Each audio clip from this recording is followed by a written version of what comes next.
Hello guys, welcome back to my channel. আর আজকে হলো একাদশী। আজকে একাদশীতে একটা আমি ফলের মিশ্রণ বানিয়ে দেখাবো তোমাদেরকে।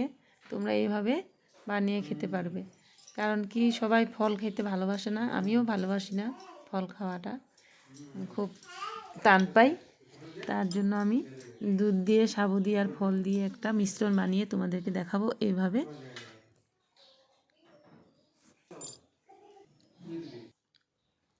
এই যে দেখো, আমি সবার প্রথমে আম, তরমুজ, ডালিম, কলা, শসা সব কিছু আমি একসাথে ছোটো ছোটো করে কেটে নিলাম। আর আমি সাবু অল্প সিদ্ধ করে নিয়েছি। আর এটা হলো গায়ের দুধ।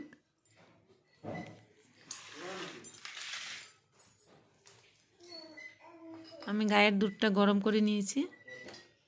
গরম করার পর এটার মধ্যে আমি সবার আগে দিয়ে দেব সাবু।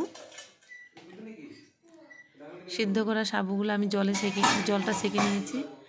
জলটা ছাকার পর আমি এখানে দিয়ে দিলাম।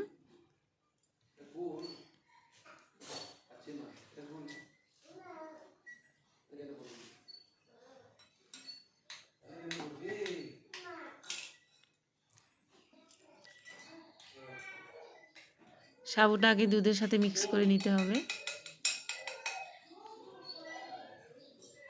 তারপর আমি এখানে দিয়ে দেব চিনি।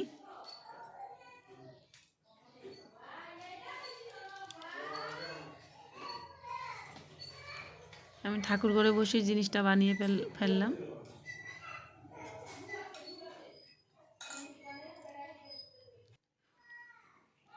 তারপর আমি এক এক করে সবগুলো কাটা ফল দিয়ে দেব।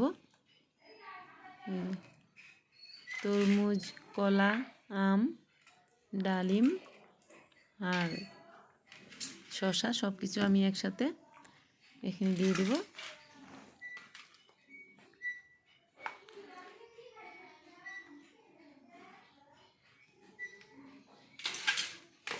কাজু, কিশমিশ সব কিছু অ্যাড করা যায় একসাথে।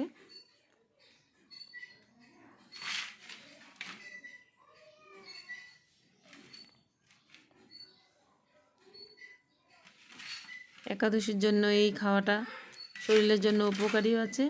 আর শুধু ফল অনেকে খাইতে ভালোবাসে না, তার জন্য এই রেসিপিটা তোমরা দেখো। এই মিশ্রণটা তো রেসিপি না, এটা রান্না না, এটা এই দুধের আর ফলের মিশ্রিত। এইভাবে তোমরা একাদশীতে খেতে পারো। আমি মাঝে মাঝে এইভাবে বানিয়ে খাই, কারণ কি আমি কাঁচা ফল খাইতে একদম ভালোবাসি না।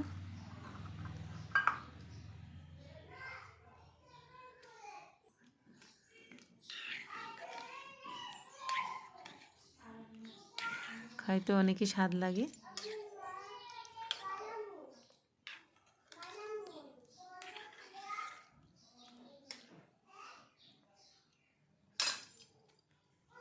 এখন অল্প ঘি আর কর্পূর অল্প মিশিয়ে আমিও খাওয়া শুরু করে দিলাম ভগবানের নাম নিয়ে।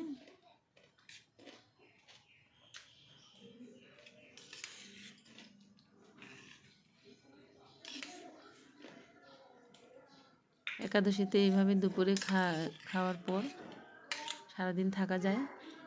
আর সবাইকে বাই, তোমরা ভালো থেকো।